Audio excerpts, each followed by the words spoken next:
ICT বিষয়ের অনেক সময় 1 মার্কের জন্য আসে ক্লায়েন্ট সার্ভার নেটওয়ার্ক কি? সংক্ষিপ্ত প্রশ্ন। ক্লায়েন্ট এবং সার্ভার দুইটা শব্দ। ক্লায়েন্ট হচ্ছে ব্যবহারকারী আর সার্ভার হচ্ছে যেখানে তথ্য জমা থাকে।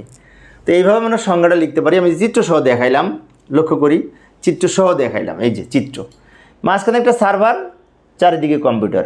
এই নেটওয়ার্কটা হচ্ছে ক্লায়েন্ট সার্ভার নেটওয়ার্ক, কেননা সার্ভারের সাথে ক্লায়েন্ট যুক্ত, তাই ক্লায়েন্ট সার্ভার নেটওয়ার্ক বলে। আর যে নেটওয়ার্কে কোনো সার্ভার থাকে না, শুধু ক্লায়েন্ট থাকে, পাশাপাশি রাউন্ড দেওয়া, তাকে বলে পিয়ার টু পিয়ার নেটওয়ার্ক। পূর্বের ক্লাসে দেখিয়েছিলাম। তো 1 মার্কের জন্য আসলে উপরেটুকু লিখলে হবে। কি লিখব? ক্লায়েন্ট সার্ভার নেটওয়ার্ক পদ্ধতিতে একটি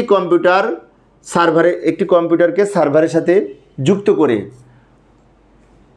ওই ব্যবহারকারী তথ্য শেয়ার করতে পারে।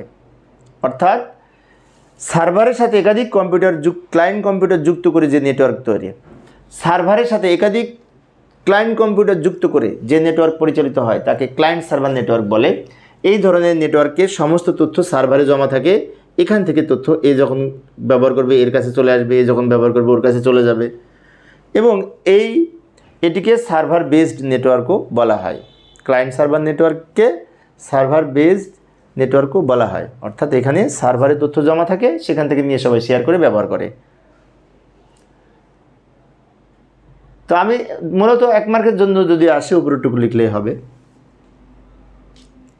আর এই অধ্যায় সৃজনশীল প্রশ্নের প্লেলিস্ট ভিডিও ডেসক্রিপশনে দেওয়া আছে, ওখান থেকে তোমরা দেখে নিও।